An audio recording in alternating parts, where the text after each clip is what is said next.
Bonjour à tous. Petite vidéo express sur trois matchs qui ont lieu ce week-end. Une carte très faible du fait de l'absence de Bundesliga.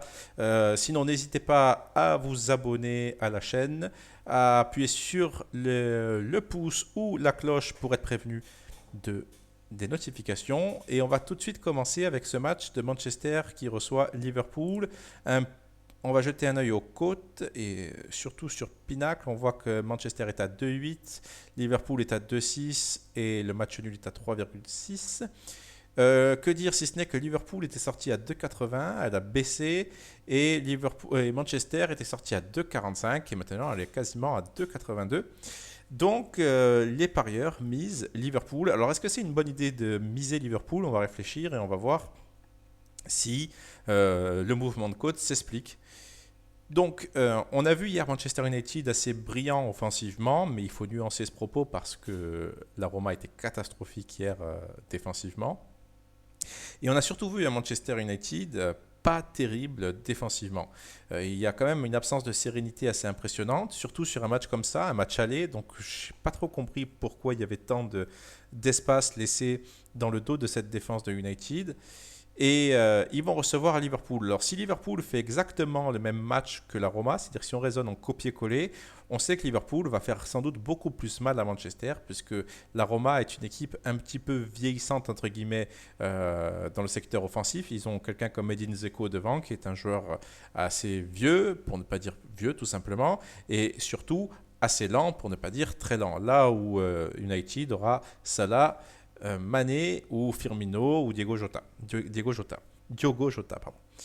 Donc, on sait que Liverpool devrait arriver à trouver des espaces dans cette défense de United.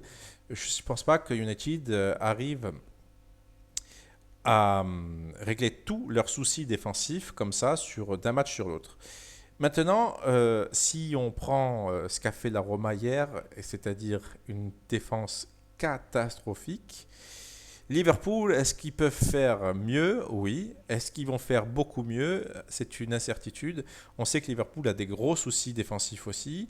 Et ce match-là, vu le classement, on sait que Manchester United est quasiment assuré d'être deuxième. Liverpool doit gagner à United pour espérer cette Champions League. Et ils n'ont rien d'acquis, même s'ils gagnent. Mais en tout cas, une victoire est impérative pour eux pour espérer. Donc Liverpool devrait jouer assez haut, devrait prendre le jeu à son compte et non pas attendre, là où Manchester United va faire ce qu'il sait faire de mieux, c'est-à-dire contrer, et en plus de ça, ils vont jouer libérés, c'est-à-dire qu'ils devraient peut-être avoir un peu plus de réussite dans le dernier geste.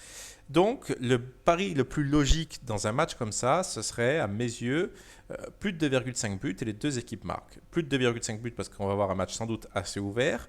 Les deux équipes qui marquent parce qu'on a deux bonnes attaques qui vont faire face à deux défenses qui sont vraiment loin d'être top niveau.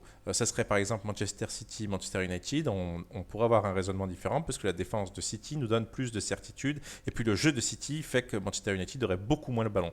Là, Liverpool, c'est capable de bien garder la balle, sauf que cette année, malheureusement pour eux, ils ont tellement d'absents un peu partout dans des secteurs clés que c'est pas le même Liverpool que l'an dernier. Donc voilà pourquoi ce bet.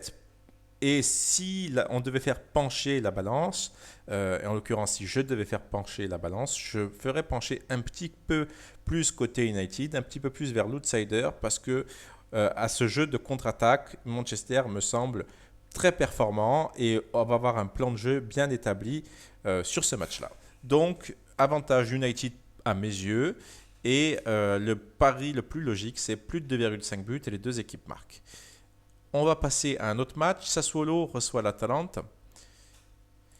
J'ai mis un petit peu les dernières performances de Sassuolo. Je suis remonté au 4 avril par exemple et on voit que en termes de points, cette équipe est la meilleure. C'est-à-dire qu'ils ont pris sur 5 matchs, ils ont gagné 4 fois, fait une défaite, 12 points pris. Et l'Atalante est troisième, a pris 10 points. Et en termes d'expecting points, on voit que la Sassuolo passe deuxième et l'Atalante est troisième, les talonne de très très peu. Donc ce sont deux équipes qui vont très bien en ce moment. On va jeter un œil aux absences. Pour ça, il faut aller voir le site de la Gazette. On va voir le match qui nous intéresse. Romagna et Caputo sont absent pour Sassuolo, là où l'Atalante n'a pas d'absent. Donc au niveau des absences, pas d'avantage particulier pour l'une ou l'autre équipe. Caputo était un joueur régulier l'an dernier qui marquait assez souvent, mais cette année, il n'a pas la même réussite et est plutôt souvent blessé. Maintenant, sur les côtes, on voit que Sassuolo est à 6,14, 5 le match nul et 1,50 pour l'Atalanta. Est-ce qu'il y a un intérêt à jouer l'Atalanta à 1,50 quand on voit ça? C'est-à-dire, est-ce qu'il y a un intérêt à jouer une équipe qui, pour le bookmaker, doit s'imposer 66% du temps quand on voit qu'ils vont rencontrer une équipe qui a exactement la même dynamique qu'eux, qui vient en plus de battre pas n'importe qui, l'équipe du Milan AC, ils ont gagné 2-1 à Milan. Alors certes, peut-être que c'est avec un peu de réussite, mais ça fait partie aussi du foot, la réussite, l'Atalante en a eu aussi. Donc, sans trop réfléchir, on voit déjà, à mon sens, que 6-14 pour Sassuolo, puisqu'on a fait pour l'un, on va le faire pour l'autre, 100 divisé par 6,14. Est-ce qu'on peut imaginer cette Sassuolo gagner plus de 16% du temps allez, allons jusqu'à 20% du temps. Est-ce qu'il gagnerait 20 matchs sur 100? Il y a quand même, vu la forme, quelque chose à tenter côté Sassuolo. Alors évidemment, vu la cote, elle passera très très peu souvent, mais on a besoin qu'elle passe 17% du temps, 18% du temps pour être gagnant sur le long terme. Évidemment, ça sera un seul match, mais est-ce qu'on peut imaginer Sassuolo gagner?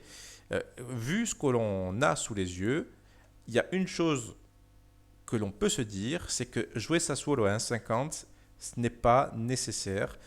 Bien sûr qu'ils peuvent gagner, mais je ne sais pas si on fait quelque chose de V+, à jouer l'Atalanta, à cette cote-là, 1,50 pour finalement le meilleur adversaire possible pour eux, c'est-à-dire l'équipe la plus en forme, une équipe qui n'a pas de blessés, une équipe qui en plus doit gagner parce que eux aussi peuvent jouer quelque chose et se qualifier en Europa League Conférence. Pour cette équipe entraînée par De Zerbi, et finir en Europe, ce serait quand même quelque chose de magnifique. L'Atalante aussi va jouer quelque chose. Ils doivent rester dans le wagon de la Champions League. Donc, à mon avis, un match qui va être bien disputé et surtout ouvert. Donc, si c'est un match ouvert, Sassuolo pourrait en tirer profit. Sassuolo est une équipe qui essaye de garder le ballon. L'Atalanta aussi, mais l'Atalanta a un jeu un peu plus explosif, va un peu plus vite vers l'avant.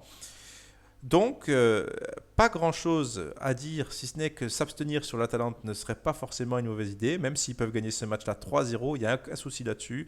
Dans les autres statistiques, l'Atalante est bien meilleure que Sassuolo. Si on prend par exemple les points attendus depuis le début, on voit que l'Atalante est deuxième et Sassuolo est huitième, doit être huitième aussi, je ne vais pas compter, mais il y a quand même un différentiel de quasi 20 points. Oui, l'Atalanta peut gagner, mais à 1,50, sincèrement, je pense qu'il vaut mieux s'abstenir. Après, si vous y voyez de la value, jouez l'Atalanta, il n'y a aucun souci là-dessus.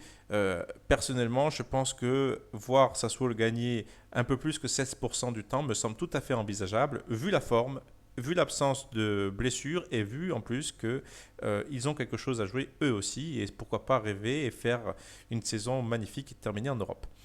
Voilà sur ce match-là. Maintenant, on va regarder un petit peu la Sampdoria qui reçoit qui reçoit l'AS Roma. Et on voit une chose, la Samp est cotée, on va regarder, à 2 à 3 pour certains bookmakers.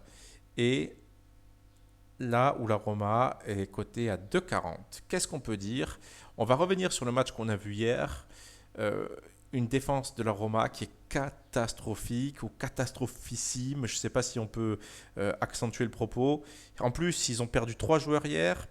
Paul Lopez, le gardien, Spinazzola, l'arrière latéral gauche, me semble-t-il, et Jordan Verretou qui joue au milieu de terrain et qui est un joueur majeur du système de Fonseca. On voit qu'il est très régulièrement titulaire. Donc, il y a quand même quelque chose à faire côté Sampdoria. En tout cas, alors oui, la cote de la Roma remonte, mais on peut se dire que la Sampdoria devrait trouver les filets, le fond des filets adverses une fois dans ce match-là, peut-être même deux, même si ce n'est pas une attaque flamboyante. La Roma, elle repose beaucoup sur Quagliarella qui est blessé, je crois. mais quelqu'un comme Manolo Gabbiadini peut faire quelque chose dans un match comme ça, et surtout quand on voit la défense de la Roma, c'est très compliqué de partir sereinement sur cette équipe. Maintenant, si cette équipe-là était cotée à plus de 3, ben là, la value, on changerait un petit peu notre vision des choses, ou en tout cas, on garderait exactement la même, en fait, mais les cotes nous feraient finalement dire que il y a plus de pourcentage, à tant de pourcentage de chance, la value changerait de camp. Donc oui, je pense qu'il faut s'abstenir sur la Roma, une performance hier désastreuse, ils ont quand même encaissé 6 buts. Dès que Manchester United approchait de la surface adverse, il y avait toujours du danger. Alors certes, la Sampdoria n'a pas la vitesse ni le profil de joueur de Manchester United, mais face à une Roma qui va avoir la tête au fond du trou, qui vient sans doute de dire adieu à la Champions League parce que la dernière façon d'y accéder c'était de faire quelque chose en Europa League, eh ben il y a c'est peut-être le meilleur moment pour eux d'enfoncer le clou. Et pourquoi pas de rêver, je vais voir un peu le classement, de se rapprocher du haut du tableau. Est-ce qu'ils ont quelque chose à jouer? Pourquoi pas? On va voir en fonction de qui gagne la Coupe d'Italie. Il me semble que la Juventus est encore en course pour la remporter. Donc peut-être que cette huitième place pourrait éventuellement décider comment dirais-je, d'une équipe qui pourrait participer à l'Europe. Il y a 10 points à prendre, il reste 5 x 3, 15 points. Bon, ça va être quand même un peu compliqué. Mais voilà, la Roma me donne aucun motif de satisfaction et à mon sens, la Samp pourrait en profiter. C'est vraiment, ici, c'est un pari un peu annexe. On va regarder un peu ce qu'il y a d'autre sur cette Serie A. Il y a, je crois, la Juventus qui se déplace à Udine. Là aussi, on n'est pas voir la Juventus à 1,50 face à une équipe accrocheuse et difficile à jouer comme Udine. Je préfère m'abstenir. Le Napoli devrait l'emporter. La Lazio également, mais là, je vous apprends rien. Euh, peut-être le Torino face à Parme, mais il faudrait voir les cotes. Si c'est pour trouver une cote aux alentours de 2, c'est catastrophique la cote. Donc là, on va s'abstenir aussi. Voilà, retenez que la Roma a vraiment fait une performance désastreuse et que s'il y a un moment pour en profiter, c'est à la Samp de le faire. Il y a un spot parfait pour enfoncer le clou et faire très mal et sans doute dire même adieu à Fonseca sur le banc de cette Roma. Voilà ce que je pouvais vous dire sur ce match-là. Et Luigi a passé les 2 bêtes tennis qu'il a proposées, c'est très bien. Donc, en espérant avoir de la réussite, hein, on va pas se cacher, on va essayer d'avancer aussi. Le PSG a fait une première mi-temps, par exemple, pour revenir sur le match proposé mardi, magnifique, et une deuxième mi-temps, je ne vais pas dire catastrophique, parce que finalement, City marque 2 buts assez chanceux, mais Paris s'est éteint et City a su en profiter avec 2 buts très heureux de leur part.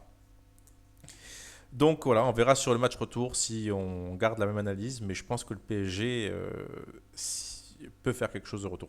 Voilà ce que je pouvais dire sur ces matchs. Je vous dis à très vite et sans doute en milieu de semaine prochaine pour la Champions League. À bientôt.